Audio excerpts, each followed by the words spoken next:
Well, so hi. So this video is about vocabulary. We had studied it before, but as you have noticed, we have been reviewing some topics um, before we really start testing new things, right? So this one is about Unit 8, and as you can read in the first slide, please do not cheat. Turn the captions off. You can pause the video and repeat it any times, no? And anytime, as many times as you need, right? So please again, don't cheat. This could also help you as a listening practice, right? Okay. So well, the idea is to explain these terms and to use them in examples. So I was asking from you. We're gonna study this: estimate costs, forecast sales, do research, collect information, consider options, prepare a budget, write a report, the exchange rates, of course, to keep within, to overspend, to rearrange, and to meet a deadline, or the deadline if you want. Well, so let's start with the example. Now let's imagine a person wants to start an internet cafe, right? Now, when where to start the plan?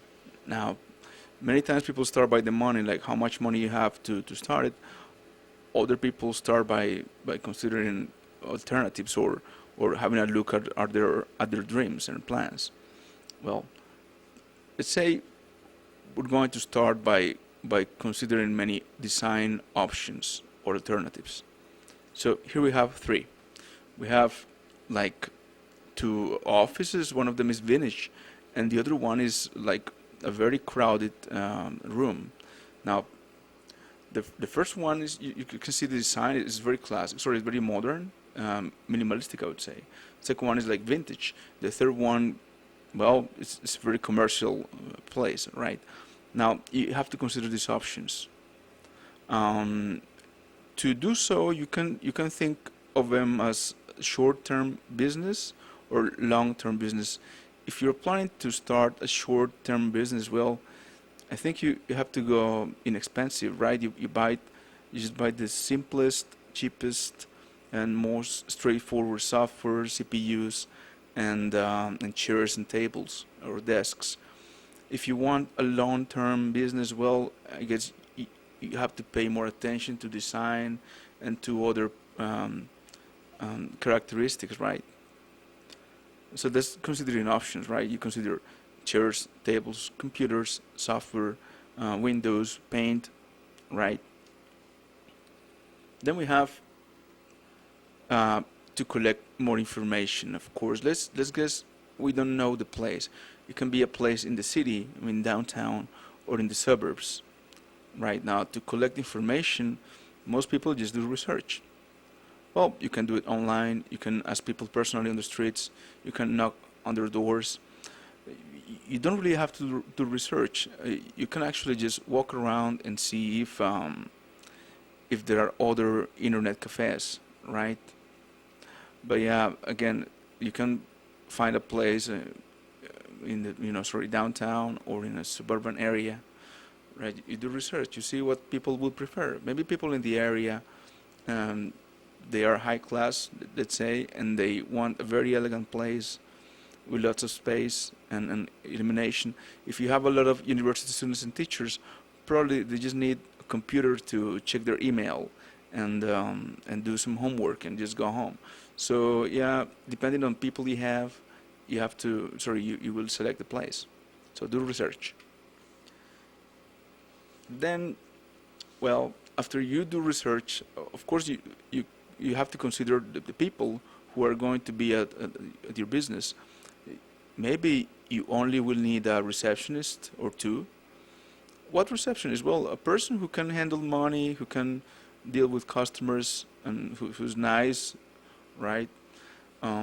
Maybe, maybe you will also need a technician to fix the computers, or a programmer.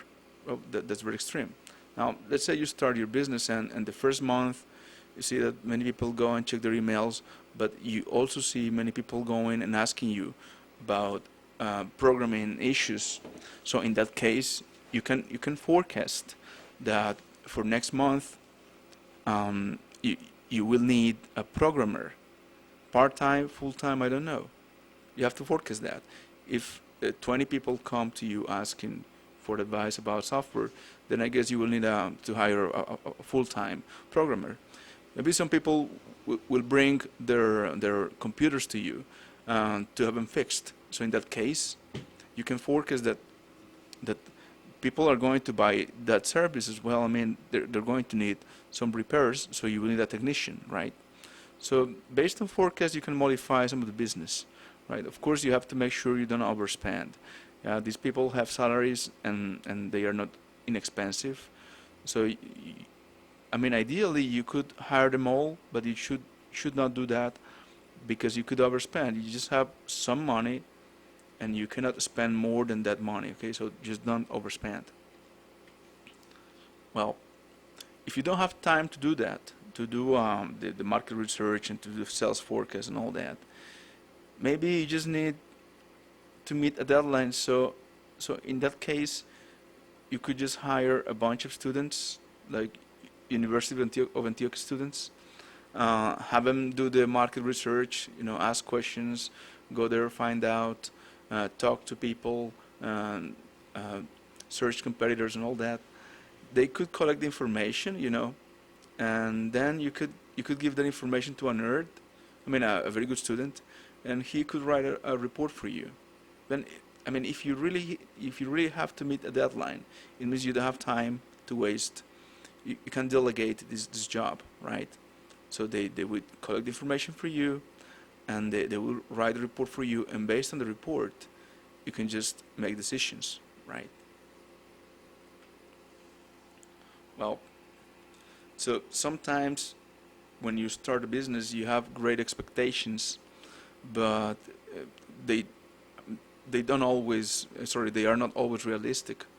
So let's say you wanted a huge space with best computers and very comfortable, luxurious tables and chairs, but that would have cost you 40, 50 million pesos. You only have five, right? So your budget is 5 million pesos. You cannot spend 20 or 40. So to keep within your budget, it means to spend only the money you have. Maybe you have to plan again, and to plan again is to rearrange everything. You have to go back to the drawing board, redesign your ideas, replan, rearrange, and then come up with something that is more realistic, right? Sometimes expectations are very high. If you set the bar very high, then reality will just smack you in the face. So sometimes you have to keep within your budget, not to be disappointed by reality, no. The last term we have to review is the exchange rate. Well, exchange rate is how much money of a currency can you buy with some other money of a different currency. For example, now to buy $1 you need approximately 4,000 pesos, 4,100 pesos. Yes. To buy a peso, well, you need a 4,000th of a dollar. Well, I'm not going to do those numbers now. Well, I have a real life example. A friend of mine was planning to buy some guitars from China or Korea, I think, and he had 12 million pesos. Now, that was at the beginning of 2019, so the dollar was $1 was 3,000 pesos, right? So with 12 million pesos, he could buy $4,000, right? And the guitars he wanted to buy were $500 each, right? So he was planning to buy 8 guitars, and he was planning to sell every guitar at around 2 million pesos. Of course, you need to take into account the transportation and all that. So he was planning. He was thinking he could make some profits. Let's say 4 million pesos. He could sell 8 guitars, each guitar at around 2 million pesos. They'll give him 16 million pesos, and he would have invested 12 million pesos. That's 4 million pesos margin. But he waited too long, and the exchange rate changed. It increased. Now to buy a dollar, you need 4,000 pesos. So with the same 12 million pesos, he cannot buy $4,000. He can only buy $3,000. And with those $3,000, he can only buy 6 guitars. And if he sells those guitars, I mean, if he sold them, 2 million pesos each, he wouldn't make any money. And, and let alone paying the transportation. So it wasn't a good idea. And in Colombia, not many people are going to pay 3 million pesos for a guitar. So especially a medium range guitar that he was planning to buy. So that is the exchange rate, is how much money can you buy in a currency, can you buy with another currency. Yes, how much is a peso in dollars, how much is a euro in dollars, how much is a yen in rupees, you name it. Okay, right. Now let's recap. So we had estimate costs. Let's try to make a list of all the things you need to start a business, people, tariffs, taxes, and to say, hey, it could cost this, right? To forecast sales is to try to estimate how many people are going to visit you and buy your product or service. To do research is a way to collect information, right? To consider options is once you have all the information, you have to analyze every option and its positive and negative aspects. To prepare a budget is to say, well, for this project I can only spend, say, 10 million pesos. That's maximum. So that's your budget, right? Write a report is to take the information you have and put it on paper, so that it's clear and organized, and people who read it can understand it easily, right? The exchange rate is, again, the price at which one currency can buy another. To keep within is to stay inside limits of something. For example, in this quarantine, you have to stay home. You have to keep within your houses, or you have to keep within the budget or within time. Overspend is to spend more money than what you had planned. To rearrange is to plan again, and to meet a deadline, or the deadline is to be on time, right? Well, finally we have some questions. Please answer some of these questions, all of these questions. You can answer them in the comment section of this video, or you can send them to my email. I would rather have them in the video because everybody would be able to see them, right? And see if they had the right answer. Well, the first question is about the exchange rate. So is this: how do you think the exchange rate change is going to affect Colombian houses, Colombian economy? 2. Do you think your family is keeping within their budget? Are they overspending? How? 3. I would like to know about your forecast for this semester and next semester. I would like to know what you think about the deadlines and the scores. Again, semester, this is 2019-2 and 2021 and 2022. I would like to know about your forecast and explain why you think so. Next, I would like you to tell me what you need to consider to estimate costs, to estimate the cost of building a house in Medellin. So you're going to build a house in Medellin. What factors you need to consider to estimate those costs? Then I would like to know. I would like you to tell me the difference between a lab research and a market research. Try to give me examples and in general, what's the difference?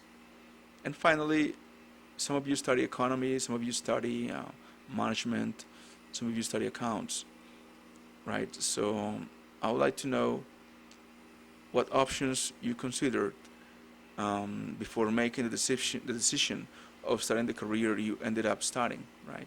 So those are the 6 questions, right?